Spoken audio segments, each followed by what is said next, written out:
That's why we have again to have a definite faculty development program.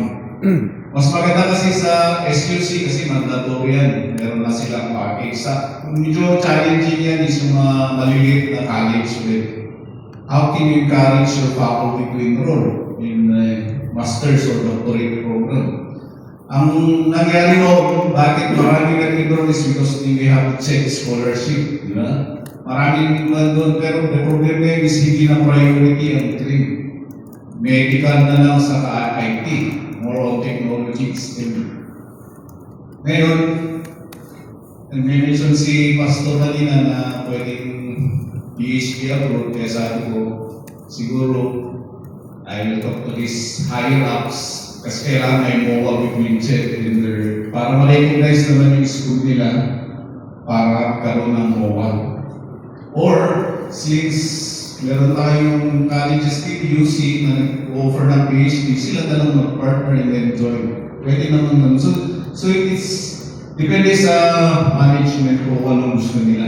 But that is definitely our way. Kasi sabi natin later on, one way of growing also is to have international linkage and collaboration with others. Hindi tayo pwedeng hanggang Philippines na ang ating criminology, di ba? Dapat worldwide yan. So yun po ang gagawin po ninyo para po kayo ay, pero sabi nga natin, yung mga small schools, wala pa sa level na yun. So sa level na ng university na yan, and sa SUCs. So what is CPF? This is a model using two tensions. We have flexibility and stability. Nakita na natin kanina yan, ay kahapon yan, during our first workshop. Pag sinasabi kasi natin tension, equal push and pull between yung rule keeper at saka yung innovator. Kaya kasi marami sa inyo ang nag-middle Pero there is a strong tension between the two. Sabi nga ni Manis, you cannot innovate if you stick to the rules. Sabi ni Sir Art, how can you improve yung passing ng board exam kung hindi nyo naman ililimit o dapat mayroong standard of measure tayo. Hindi open, di ba? So ganun ang sacrifice, kaya meron tayong tension.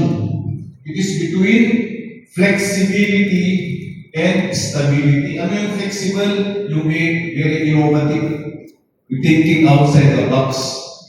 Being stable naman is yung fixed rules. You cannot go wrong. You cannot fix something that it isn't broke. Wala na. Yeah? Next is, we have the internal and external focus. Ano ang unahin mo?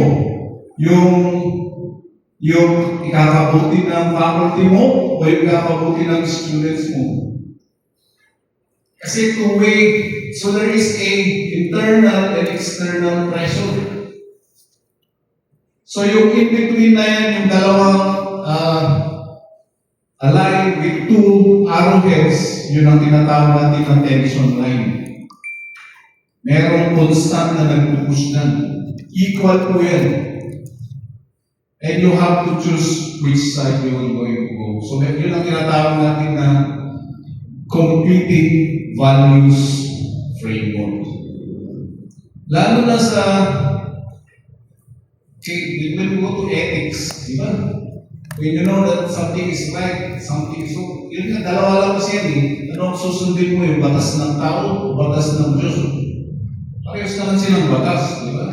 Pero sometimes, sabi nila, yung batas ng tao, based sa batas ng Diyos. Pero hindi ganun. Lalo na pag it is a law na ginawa ng tao, di ba? More on, mayroon silang benefit. Di ba? So next is, yan. So ano yung example ng four cultural quadrants? We have the plan, we have the advocacy, we have the market, and we have hierarchy. Yan po yung culture ng organization. Saan ba sila? Apat po yan. Clan, advocacy, of course, sa UC, advocacy sila. Si innovation. Yung isa naman is more on MHC. Next. Kasi may kwan yan. What is the trait of the clan culture? Okay. First is, ito yung nauna, di ba? Ang sabi niya, yung pag ang culture sa school nyo is more on mentorship. The team is consulting with the faculty, ganito ang gawin natin. So, ganun sila. Then, they go also to the community, and then they go to the, for support, the administration. So, that is the trait. Ano ang kagandahan ng trait na ganyan? Ang kagandahan niya daw is, yung strength niya is, there is retention. Okay, so may loyalty. Kasi, in other words, pag clan, family ang relationship ninyo. You treat them as your adding, your junior, your senior will treat you as a mother or a father. Ganun ang relationship niya, family. Ang kagandahan niyan, may loyalty kayo, kaya nag-retain yung faculty, hindi siya maalis. At sa kung may problema, pwede natin pag-usapan. Di ba? Okay, so that is the clan culture. Ang disadvantage nga lang, ang weakness ng clan culture is mabagal tayong mag-decide. Kasi you have to gather your opinions, and then baka pagpuputusan nyo kayo ng naging decision. Di ba? Walang isang tao mag-decide na sakti mabati ako. You have to, nanyatim ako na, o sige, puputus tayo. So that is the clan, kasi family yung culture nyo. Sino may culture na ganyan? Anyway, hindi naman this not wrong. Meron lang silang strengths, meron din silang weakness na. Okay. Next. So, examples, nandyan po, yung mentoring for board exam, spoon feeding, diba? Then we have the batch identity and then values program. So, meaning, your purpose is more on creating relationship na maganda with one another. Either faculty, administration, or even students. So, yan yung culture nyo.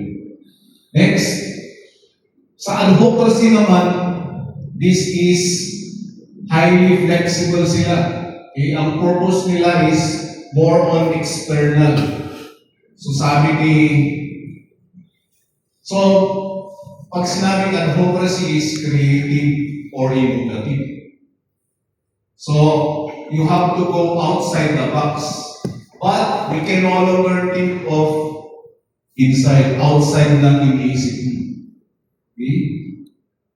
So, ang values mo is how to create innovation, how to innovate, how to create, and how to experiment. Palasin tayo outside the box. Okay? The leaders, the deans, are visionaries and risk takers. Yeah. So, yung strength nila is kailangan i-modernize natin. Ang crime lab natin, become the modern crime lab. Okay? Tapos research mag-research tayo to improve our teaching methodology or our resources or yun na. However, ang isang wala sa kanila is instruction. Wala kang sinusunod na A, B, C, D rules. Wala, basta punta ka kaagad kay Dean, sir, this is my project. Sige, huwag kayo, sige. Magkano kailangan mo? 1 million mo, sige. 50,000 muna. Ganun pa, okay na yan, saan natin dagdagan na. Ganun lang, para lang mag-instruction. Kasi wala siyang instruction. Pero di naman nag-submit, wala ito. Hindi siya possible. Maghanap na ng iba. Ganun, wala siyang, bakit pinag-big? Walang ganun. So, it is on the leader who decides. Kasi very creative siya. Then, next, example niya is, of course, sabi nila, pagdagdag tayo ng cybercrime sa ating curriculum. Yeah. subject na trip natin. Actually, it was UC and Kings who added the IT subjects in the curriculum na napilita sa akin na na-approve ko. Next is simulation-based laboratory. So, pag simulation-based, nakita ko yung technology, yung research nila sa ni Asararian na pag nag-benchmark kayo, nag-benchmark pa kayo sa UC. Siya na mapakita nila. Di ba, sir? Pero mapakita ni Christian yun. Yung, kaya mas maganda talagang may virtual reality na siya na ikaw na kasi more on parang trial scene siya na nasa video. Then ikaw maghahanap ng evidence sa room. So, di ba mas maganda yan, di ba? May mga parang game siya ng format. Siguro yung kasi nakita ko nung una is more on drawings muna. Baka yung next na is live na. Parang totoo na actual na. So, yun yung mga improvements nila dun sa technology nila. Next is, of course, faculty research. Talagang, you cannot do away with innovation without doing research.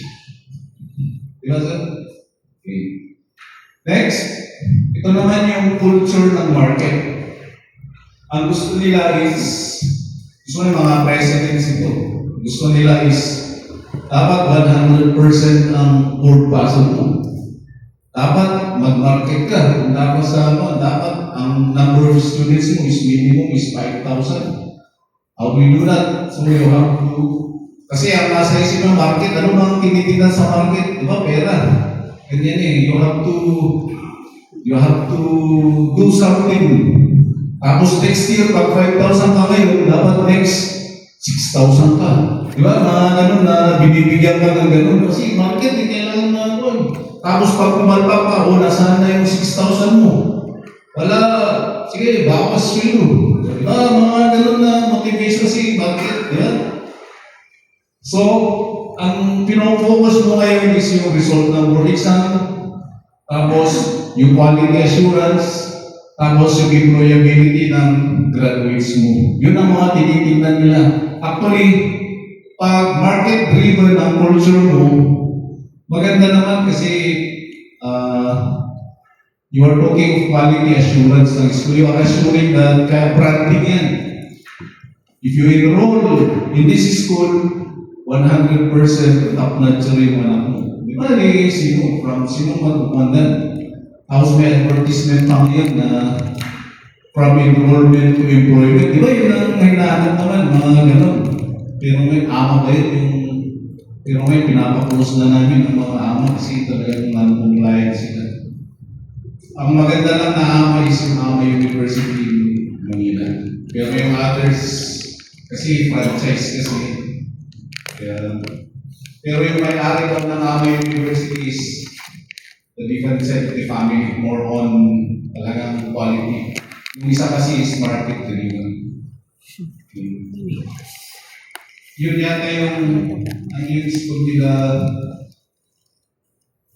yung group of company rin na sila sa Kixi.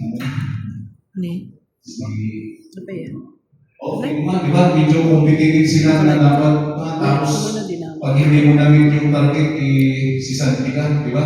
Pero pag namin mo naman, bibigyan ka ng incentives. So yun ang mga market style ng culture. Sa tinitingnan ko sa atin naman is wala naman tayong market-driven na culture pa. Okay? Next, of course, lalo naman ang meaning ng burnout. Talagang wala. Next is, okay, so yan, next. Ito yung last type is we have the hierarchy culture. It is discipline and stability. Important for them is quality assurance. They have quality labs. And of course, the risk is rigidity. Ito na yung mga nakalista ng high status already. Ito na yung mga tinatawag natin na center of excellence. autonomous institutions na they are more on quality, kaya naglilimit na sila sa SLU. Di ba? Naglilimit sila ng enrollment. Di ba? Yung quality lang. Kaya, alam mo bakit maganda ang result ng exam ng SLU? Kasi meron na silang exam na una. Nami-mention na nila ang mental capacity ng bata. Kaya pag yung lecture naman nila is the same naman yung bata natin, kaya lang matalino kasi yung input. Matalino talaga kaya pag ang style pa nila, pag nag-graduate ka, wala nang pakialam. Hindi kagaya sa atin na meron pa tayong pag nag-board exam, di ba? Meron tayong binabantayan natin sila and so on. Sila wala, pinapabayaan, pero siguradong pumapasa. Kasi ang nila is sigurado namin sila sa input na yun is maganda na yung outcome. Kasi very maganda yung foundation po nila yung pag-aaral nila. However, due to competition already, they are already doing other means to support their alumni kasi yun din ang i-require ng accreditors nila. Yung after school services, parang ganun.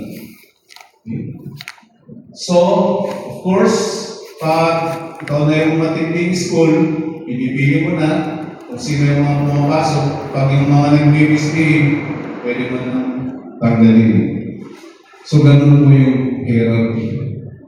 So, sila usually na yung nagkaka-award ng CUP, tapos sila may mga autonomous, may mga internationalization. So, sino kaya dyan sa atin?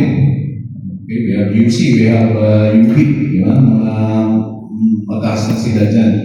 Kaya, kasi yung enrollment is already proven na output na ng kanilang quality. Di ba? Kasi kung hindi ka na pwedeng, hindi ka na need na mag-market kasi branded na yun. Ang nulibay sa mundo, automatic na maganda yan. Di ba? Hindi nga pwedeng, hindi na, kasi branded na yan. Di ba? The best school of criminology in the Philippines, no nada, ay, correcta, di ba? BCU nila, nada, di ba? Okay nga, BCU. Dati UP na, dati UC na, di ba?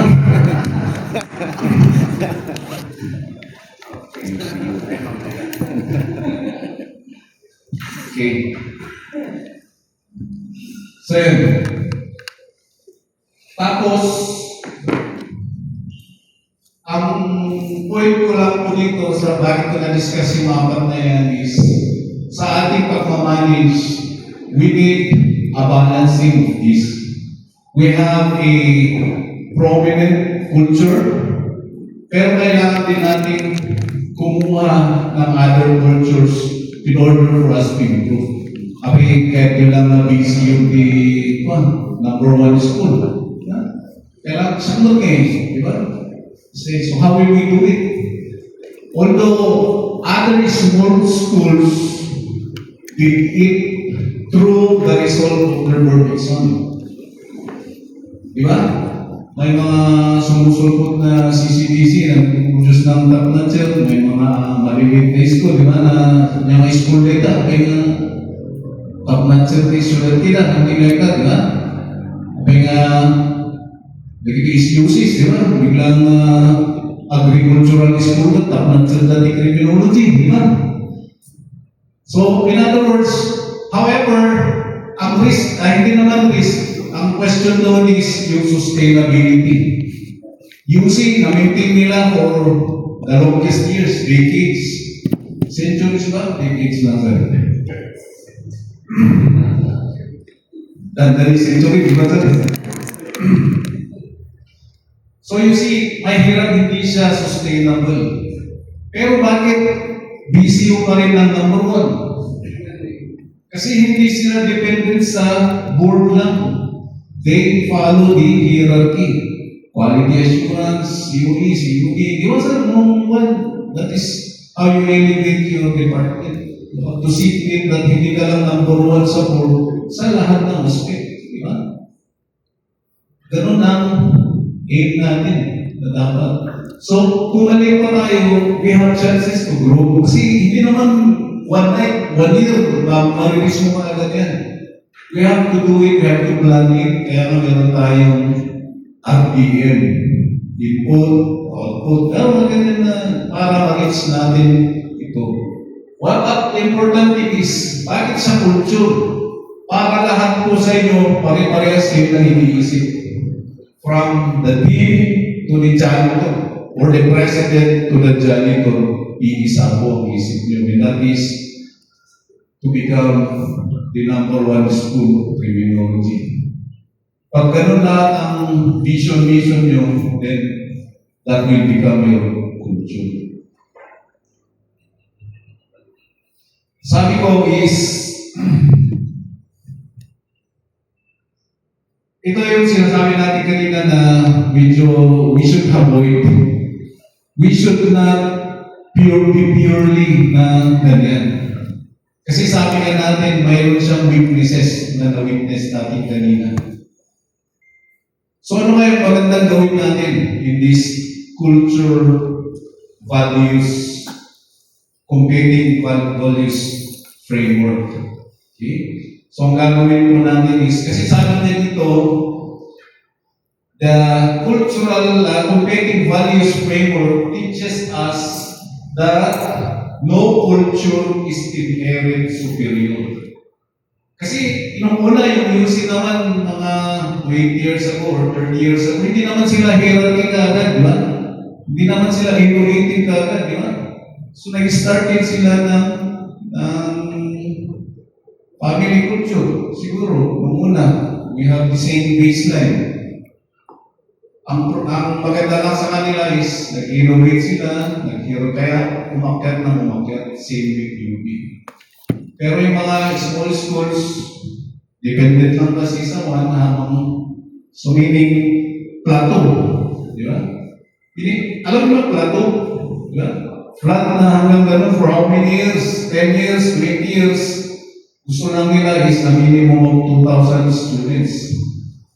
Kasi ganun yung leader ko nung nag-gain ako, gusto na ganun lang na, sir, maganda tayo accreditation, gusto lang nila, sir, parang nag-seminar, may eskwelahan lang mo, eskwelahan nila. Tapos, sir, kasumantis wilo, hindi kaya tapos, di ka lang mo, sumapari-parehas kayo. Di ba kita, tamunan, na. Sakmat kayo, namati-mati ako. For how many years?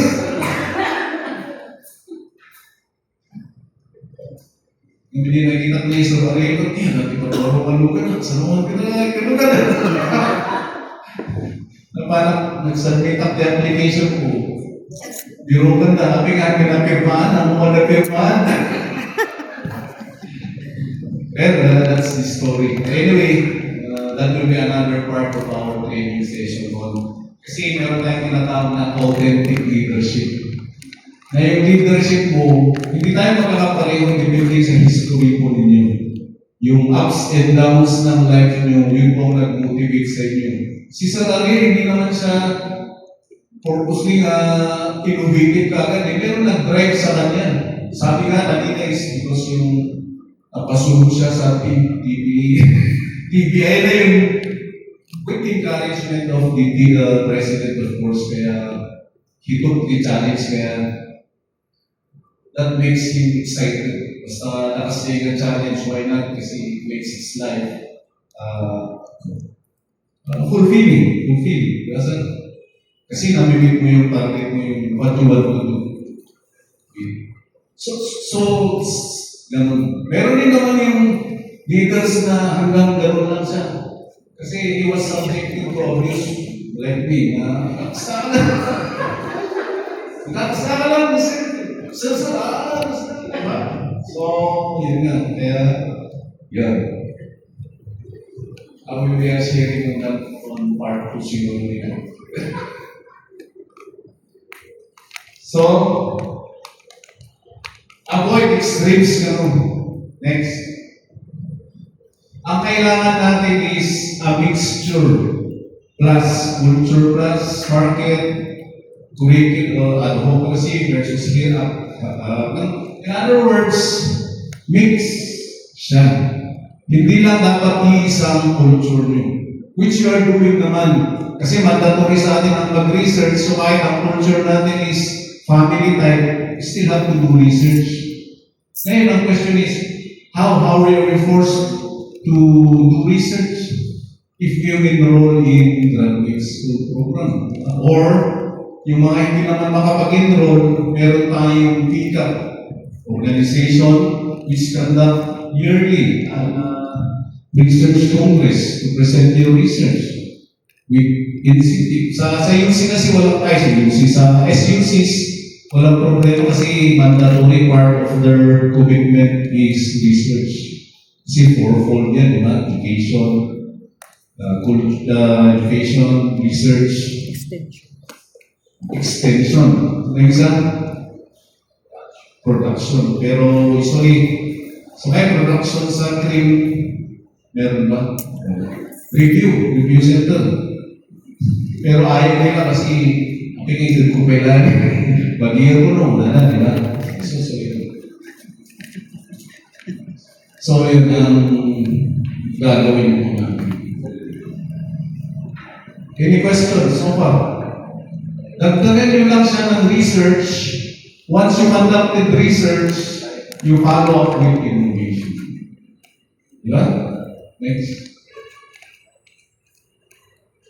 Okay. So sabi natin, paano ba yung flexibility and yung kanina, di ba balik tayo sa flexibility. Ano ba yung culture ko lang yan, di ba? Dapat pag leader ka daw, hindi ka stricto na rule keeper na dapat I am the boss, you follow me. No. As a leader, it is your responsibility to mentor your faculty. Kasi sinong susunod sa'yo, ikaw na lang tagagawa. Kaya nga, si Sir Maria, kasi siya yung ating, sir, we are taking as our model. Kasi we like yung the way how you improve yourself from this to this. Diba, sir? So, true example. Diba? Kaya kailangan niya ng, since na mapopromote siyang vice president, kailangan niya ng dean. Diba? Kaya kinonvince niya yung classmate niya na si Rubino na mag-dean. Kasi alam niya yung qualifications ni sa Rubino na bagay siya na dean. Hindi ka naman kuha ng weak na dean. Di ba? So yun, you have to mentor. You have to mentor your subordinate kung sino sa kanila yung next. Kagaya ni Salgado, minentor siya ni Dempsey. Diba? Kaya tignan nyo, medyo magkakalmo na rin yan. Diba?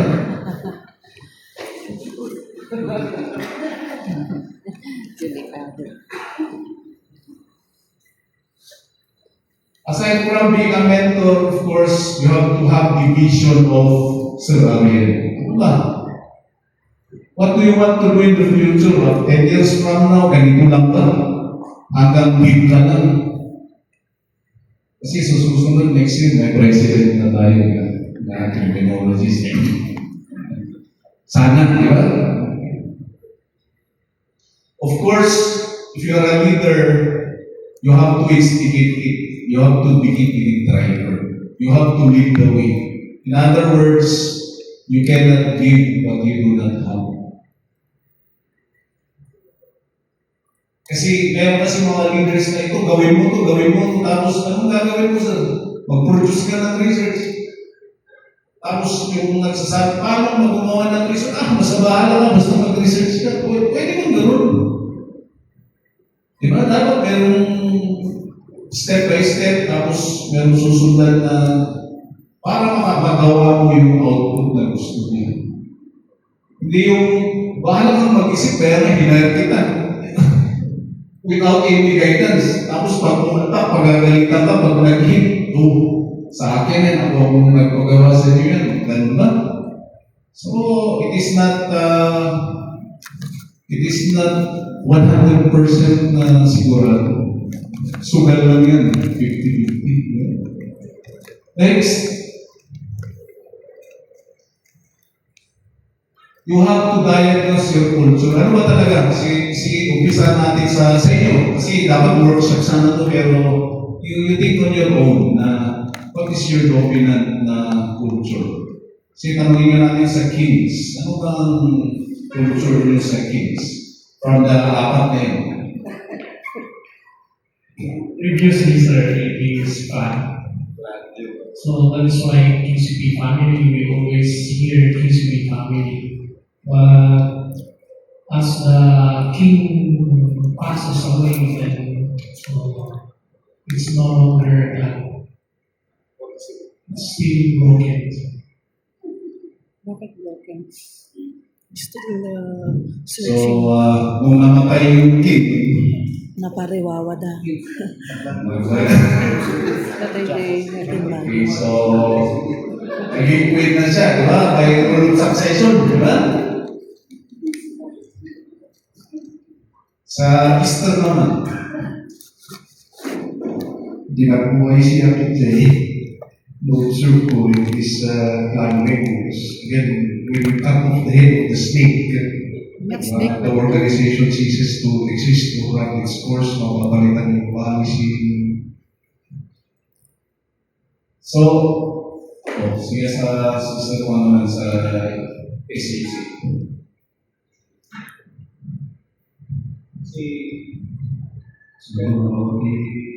Once a week, are you referring sir, to the whole or the this level? It's At this level, maliit na ito na sa mga demokrati, di ba na? Follow your pero sa organization, Sino na? organization yan. JD na. Ang ganda. Nagtanda. Part yung last word, hierarchy ba yung hierarchy yung related sa evaluation na yan. excellence, no? So ngayon, Hierarchy and class. So at least may combination na siya. Kasi dahil kasi sa private na yun ang management style. Siyempre pag lumipat ka, you bring your leadership style. Kasi yun ang authentic. You cannot pretend that you have this kind. Kung lalabas ka kung natural ka, talagang lalabas niya. When I went to Manila, it's market. Yun yung medyo I had to, we had to make an adjustment. For example, they told me to prepare a program for the improvement of the licensure examination. So I prepared a proposal on retention policy. Then I prepared a new grading system we've been discussing for a long time. And then suddenly, during approval, tapos ano yung namin na nag-meeting? Bigla na, sa mga tao lang yung kasot, kami nag-discuss about retention policy, about during approval. Because they cannot sacrifice yung enrollees, about enrollees, kagulang ito yung quality. Talagang the money na talaga kita. I think that's one of the struggles that I will do. So you see what happens if you truly live on one culture only. Di ba? You will sacrifice quality. Sayang na sa kasi sila yung pinakaunang nag-offer ng college na ito. Dapat sila talaga ang unang ngayon kasi sila siguro yung century. Ganun ba? Kasi dapat, pero parang parehas din pala sa atin pala nag-uumpisa pa rin, di ba? Although they have thousands of numbers of them, pero hindi naman sila siwoy ba sa? Wala. So you see, kasi ayaw nilang open yung enrollment system nila, hindi sila nag-choose. So you see, kaya nga, ang pinaka-message ang takeaway natin dito is, kaya nga meron tayong talagang tension. Kahit sabi ni Sir, gusto niya, ipaangat mo yung result ng board. Sige. Pero hindi na naman siya ng admin. Hanggang natumba na siya, pumunta na siya sa BSU. Di ba? At least sa BSU, hindi siya market. Di ba? So, yun kasi ang mangyayari pag ang parang i-maintain lang natin is yung healthy tension. Kasi maganda yung tension is in other words is stress. Di ba sir? Maganda yung stress lang na kasi pag relax ka, you do not mind the result of the board exam, you do not mind walang mangyayari, stagnant ka. Pero pag sinabi ng gusto, ipangalan mo dati mo, result of board exam, so you have to do your work. You have to do RPM, di ba? Nag-input ka, activities ka, di ba? Kasi to improve, di ba? Yung output, yung outcome. So yun po ang gagawin ninyo. Healthy tension nga lang. Kasi sabi na, do not be dominant with one only. Kailangan mo ng, pwede rin natin yung mga maliliit na school para man-happy yung mga teacher nyo, dapat mag-market din kayo. Kaya nga, sabi sa akin nun sa pinanggalingan ko school is enrollment kasi sila naman talaga nagpapabuhay ng school. Wala tayong other source of income. Hindi ka gaya sa government school na pwede ka talagang pumili. Di ba? Kaya lang sabi naman nila, bakit nagkaroon, anong ginawa yung mga private? Bakit natin inaproban sila ang mapusin? Di ba? Yun ang question nila. Ang sagot ng government, which is the wisest decision, is no. We are going to offer this to the poorest of the poor, which cannot afford your should be. So that the opportunity for these people will also get the opportunity like your students. So how, sabi naman nila, how will you ensure? Then, sige, we will limit our enrollment to 50. 50 ka naman muna. Kasi first year, house naging 50,000. Sabi ng mga congressman, hindi, lahat sila kasi pulis of the poor. So sabi naman na, okay, we cannot combat your argument, sabi ng private. Sige, kinausap niya ngayon, di na rin, ano gagawin natin? Para hindi tayo mawala ng estudyante. Sabi naman ni Israel, ganito na lang, mag-branding na lang tayo kasi gusto natin yung mga magagaling na estudyante. Magagaling naman, so we get the best of the best. So that's your problem. Kaya nung na-excite siya, ang effect na lang sa kanya is nakago. Pero successful siya, di ba? So, nakabrand siya. Kaya tayo nandito ngayon na UC. So, it is a privilege pag graduate ka na, pag natangkap ka sa UC, you're one of the best in the practice na mayaman, ba? Pero pag yung mga product ng other schools na public, siyempre, they are also the brightest among the poorest. And because of that opportunity, yung mayaman si Abuti. Kasi malaki ang sunod nila. Anyway, ganun lang po naman ang may healthy tension kasi hindi pag mag-iisip tayo ngayon, we cannot stand on one side. In other words, here. Hanggang kapunta private ka, you take the side of the private school. Hanggang kapunta SUC ka, you take the side of the SUC. No, you have to get yung talagang ano talaga yung healthy tension niya. Di ba? Kaya ang pinakamaganda is subject kasi alam mo yung leader. Pero mahirap sa government kasi yung subject to the budget constriction. Di ba? Pag you're too strict, sasabihin nila, piso ti budget yun. So, gagawa tayo ng scholarship na iisa lang, tapos biglang may lumalabas na scholarship ni congressman na gano'n, di ba? Self-serving kasi batas ng tao yan. Meron silang vested interest palagi. Alam nyo, siguro yung mga nasa private, naiingit kayo sa public, di ba?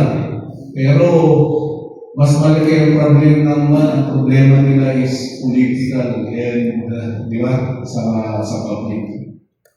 Iba yung problema nila. Sa private lang kasi, you have to, yes, Meron ako akong share yan. Although ito, hindi sakat in Bicol region, pero ito, nag-open ng Bachelor of Arts niya. Ang title actually ng program is Bachelor of Arts in Peace and Security Studies. Ngayon ang BA. Under College of Social Science and Philosophies. 1997, na-offer yung BA.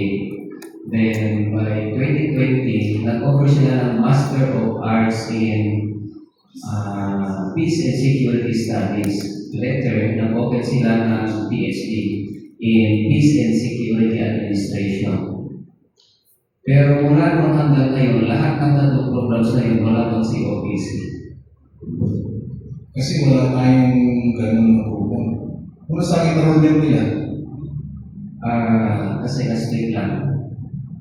Tayo mag-usap na nag-grade. Ang ultimatum na ginawa ng university mismo sa PhD, nag-issue sila ng freezing order noong 2022. That means that they will not accept new students until the issuance of COPC. Ang tanong na dito, bakit hanggang ngayon nag-i-exist yun? Ano kayong ginagawa ng CHED region doon? ganito kasi, actually, ang sa SUCs, ang paggawa nila ng kanilang program is based on the power of the Board of Regents, Board of Directors. Sila yung may capacity to create their own program because of their being an SUC. Ngayon, ang chinecheck lang ng CHED is kung namimit na ba yung minimum qualifications ng CHED. Ang instrument na ginagamit natin dyan ngayon for all graduate program is CMO 15. All yun lahat. Ngayon, check nila, sige, okay yung program nyo. Ngayon, sino ang faculty nyo? PhD holders ba sila? May research ba sila? So, hindi sila mabigyan ng pag hindi nila namit yung CMO 15. Yun lang ang nag-check sa kanila. Kung namit nila yun, okay. Kaya di ba sa amin is, ang first na hinahanap namin sa SUC is yung board resolution na nag-create sa program. Kung wala yun, hindi natin magtutuloy kasi hindi illegal na yun. So, ibig sabihin yun, sir, di ba ang understanding namin, kasi OPC, talagang hindi mo po pwedeng ilang taon na ito tolerate ng check na walang COPC sa program. Yung bakit na-excuse yan? Eh bakit hanggang ngayon, if they're still operating? Meron pa kayo magkakaiba sa natin. Di ba may freezing order sila Sa PhD lang yun. sa PhD? PhD. Although explanation kasi sa akin, wala daw talaga technical working group ng check. Ako na. Pero kung bakit, kasi may problema sa university, may problema din sa check. Pero kung doon na sa BA, sa FA, sa ilang tao, decades na kung nakaraan, bakit na tinotolerate na Actually kasi, honestly, may mga incomplete kasi sa CHED na kaya-kayang sumbatan ng mga lawyers ng PCC. Example is, paano nyo sasabihin na non-compliant kami, nasaan yung PCC? Na aming susunod. True. Wala namang PSG. Ang naging problema doon, sir, ang advice ng CHED doon sa Bicol region ay i-under na lang yung program nila sa CO5 natin. Pero ayaw nila doon. Hindi, kanda mo Ayaw dyan. nila. Gusto nila talaga manatili doon sa social science and philosophies nila. Pero sa tingin ng CHED, criminal justice education ang pinakamalapit, kaya tayo ang inutusan na mag-accredit doon. So, ang naging hatol natin is talagang revisit until sa time na they will put yung visual position basis. Kaya tama, kasi kayo pursuing accreditation kung wala silang COEC. So may mga ganun kasi na Scan mo din ang naman. honestly talaga sa chat, ano naman ni Juan yan, meron talagang mga loopholes yung muna na kaya yun ang ginagawa na ngayon na inaayos na with the help of RD Jimmy. Kaya nag-revise pati yung mga manual of operations namin, okay, and yung mga medyo inaayos na. Kasi kung magaling yung talaga yung lawyer ng school, kaya niyang i-disregard kung ano yung ng chat. Kasi may saan yung legal basis, so na nung kasi sa amin kung minsan papasahin mo explicit, hindi siya explicit na siya implicit, you have to imply pa, hindi yung sabi ng lawyer, hindi, dapat specified yan, hindi mo talagang you do not need to think gano'n ang argument. Tama naman sila, ay naayos naman. Okay? So, let us proceed. Next.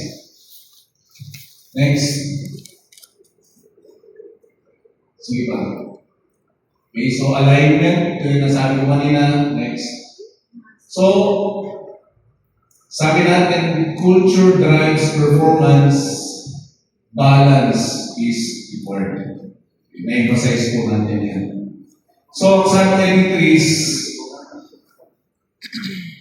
if you want to become a great leader, you have to become a mentor, from a mentor to a strategist, from an innovator to an organizer, and from collaborator to competitor when needed. So, parang adaptive pa lang yan kung ano talaga you have to adapt or find strategies or ways in order to address kung ano yung present problem. So, in closing, for this topic, culture is the invisible force shaping behaviors, decisions, and performance of organizations. Through competing values framework, we see that leadership requires balance, honoring the cultural strengths while evolving towards the demands of the Nakasaksak na future. ito yung namahanay nga. May we lead cultures that are not only competent but whole, balanced, and resilient. Next topic, group.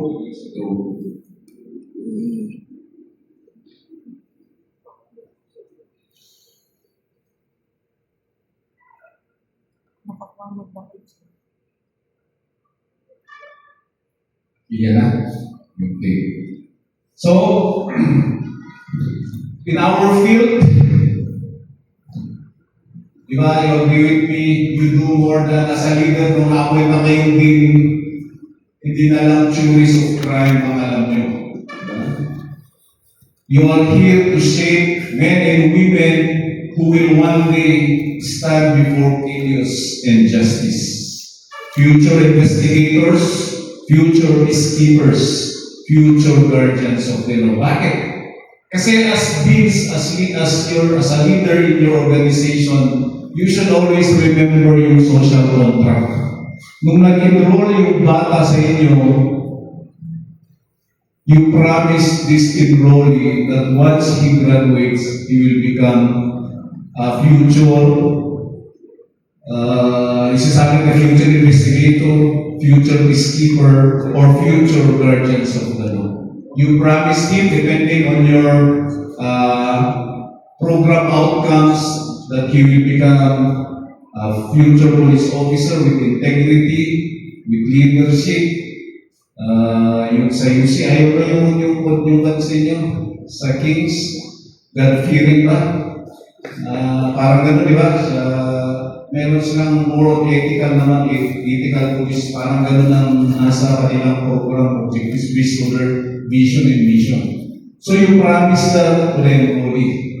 But once you accept them, you will turn them, after they graduate, they will become these persons that you promised them. So you always remember that. That is our social contract with them. Okay? We take that in mind. Okay? behind every competent criminologist, behind him is a competent instructor. Diba? Sino ang magtuturo sa kanya? Diba tayo? So before you teach someone to become an ethical person, you must have to be ethical yourself. If you want to become your students to become God-fearing, you should be the first one to become God-fearing. What's that? And behind every strong criminology program is a leader who chooses to coach, not command. So, remember anong pagkakaiba ng coach at command. I-mention ko na kanina, pag command, I want you to do this, I want you to raise the bar, I want you like this. So, yun ang gusto command niya. Pero sabi ko, we do not need that. Hindi tayo, ang gawin natin is, okay, in order for you to attain your goal, to increase the passing of the board exam, you do this. So, i-coach ka nila. Di ba? So, yun ang gagawin nyo. I-coach nyo ngayon yung inputs nyo, your faculty, your students, and you create systems in order for you to follow. So, we go back to our RDM. So, remember, our faculty shape future law enforcers and justice professionals. Every lesson, every assessment, every conversation influences who they become. Sabi nga, yung isang favorite na quotation ko noon is, if you want this person to become somebody, you have to treat him as such. Yeah? Tiruhin mo tata, you treat him the way he wants to act in the future. And that is your role as faculty members or instructors. But for you kids, it is the college that you have to lead. You handle this faculty members. So paano pag fresh graduate sila, hindi ba nila alam, then that's the time, that is your role, is to coach them. Do not command them, coach them. So I will teach you a tool in order to coach them. Next. And we call this the crew model. Paano ang pag-coach, di ba? Sige, basketball, ganito, mag-shoot ka. Di ba? Parang ganun ang alam natin sa coach, di ba? Sa boxing, turo, di ba?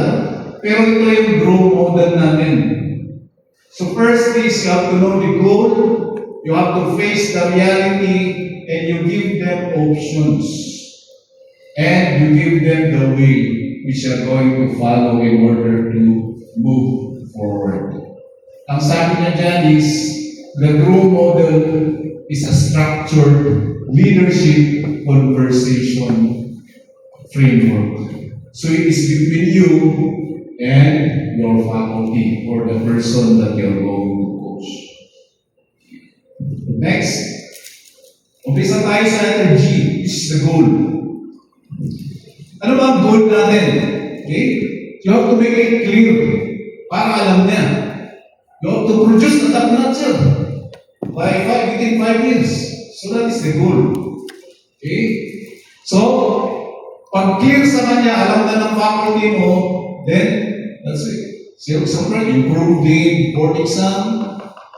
Then, you have to strengthen your forensic training, enhance research output, and align with syllabus. So, ganyan ang mga goals natin. So, fix siya. Mas maganda kung hindi siya generic or general. It must be specific. Next. R is reality. Okay, sir, sige. You want me, Sir Art, you want me to increase the R of the passing of our outputs for our graduates, then let us face reality, sir. Ano ba yung mga estudyante natin? Yung tinatanggap natin students. Diba? So assess. Kaya ba na talaga na pag in-accept mo yan is papasaya? So you go back again to your reality of input, di ba? Sige, create a mock board exam, identify yung mga mock exam is talaga bang yun talaga yung lumalabas sa board exam. Baka naman 10 years ago, 20 years ago, iba na. Kasi sa according to pick up, mayroon na silang TOS, something like that, di ba, na nag-iba na. Hindi na siya basta collection of previous board examination question. Meron na siyang hierarchy from easy to difficult. Yeah?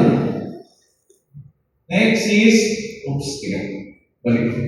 Identify resources. Sige sir, kung you want us to improve, then we must have to hire the best review center. Yeah? Kasi kung minsan baka may effect.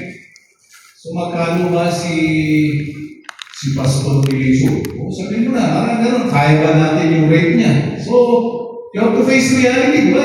Practical yan, di ba? Practical yan, kaya ba natin i-hire? Di ba? So, encourage self-reflection. Ano ba talaga ang kailangan natin para itaas natin yung board, yung input ba natin? Are we doing good? So it depends on your organization kasi kung ano ba talaga. But you have to be real. Ang importante dyan is the word real. Hindi sa imagine. Actual. Actual. Diba? Next is options. Okay. So, sabi nga natin, kulang yung teaching one ng mga faculty natin. We have to train them, encourage them to have development. Kasi yung alam nila is, nung 5 years ago pa, o hindi na alam yung mga bagong cybercrime. Kasi yung una yung old curriculum, wala pang cybercrime. Di ba? Na subject. So we have to have training on AI, yung una, mga DNA, mga bago yun doon, di ba? Sa criminalistics. So we have to enhance our faculty. Yeah. Next is, we have to partner. Yung pinaka-importante, yung kasi nag-partnership lang natin is para ma-set natin sila sa internship, pero hindi. We have to become their partners to learn kung ano ba talaga ang need nila so that you will encourage, you will change your curriculum para ma-fulfill mo yung needs nila. Kasi sila rin ang tatanggap ng mga graduates natin in the future. So para siyang industry-based. Ano ba ang kailangan ng industry? Ibigay natin sa kanila. Next is, kaya sabi ni Sir Miliso, ang kailangan lang ng police is, graduate na EB English. Kasi gusto kung effective communicator na ang gusto nila. Kaya nga na-outgrow yung mga criminologists natin kasi nagkikreate sila ng for board of speakers, di ba? Kailangan nila graduate, education graduates, di ba? For writing, so sa ganyan na. Next. So commitment to action at all times. Okay. Ibalik mo sa option pala sa yung options na yun, kayo po yung nag-decide. Di ba? Nung na-realize nyo, nagkaroon kayo ng actual assessment, ano bang kulang natin? So next question, ano ba yun ang gagawin natin? So mag-hire tayo ng bagong faculty, mag-hire tayo ng review center, mga reviewer, mag-enroll tayo ng sumagin options. Now, once you do your options na yun, meron tayong commitment. Sige sir, mag-enroll lang ni PhD, I will finish it within 3 years. And when I come back, I'm going to make you all do research. Diba? So, that was your commitment. When you become a scholar. So, ganun, diba? You have to commit it yourself na pag talagang yan ang gusto mong gawin, you commit it and you do it.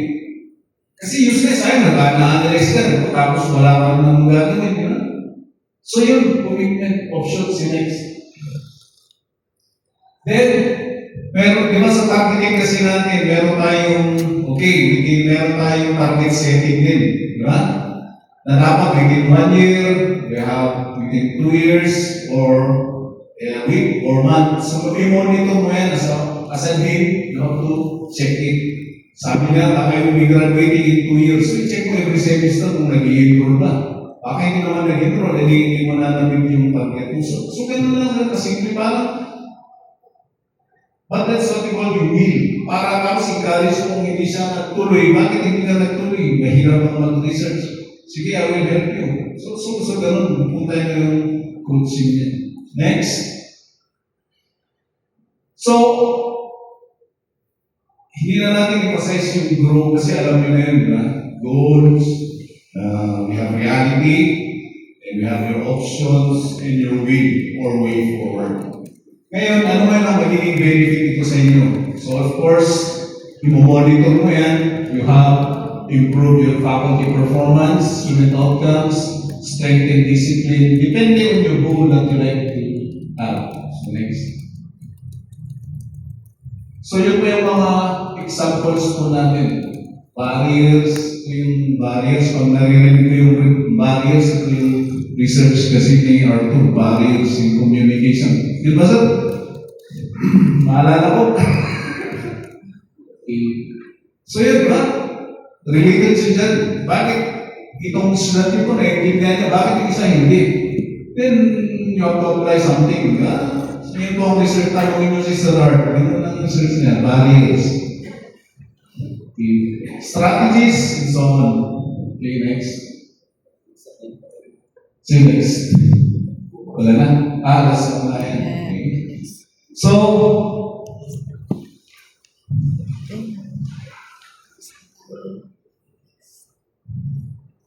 in closing of the GROW framework, leadership in criminology is leadership in nation building. Because when we coach our faculty, they grow. And when faculty grows, the program thrives. And when the program thrives, the future of justice is. And that is the impact. Yeah? So, grow. So, one of you, sabi nyo, grow. Grow. Grow. Basta. Grow. Louder. Grow. Grow and let your institution rise. Okay, so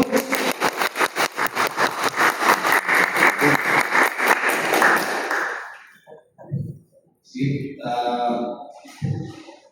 any questions so far? Anyway, ganito na lang. We like to get the opinion or a message from our idol, si Sorari, kung anong input niya din sa Corona o sa natutunan natin starting from yesterday to today. Okay, that's it. Kung valid ba yun o hindi. Or meron pa siyang idadagdag.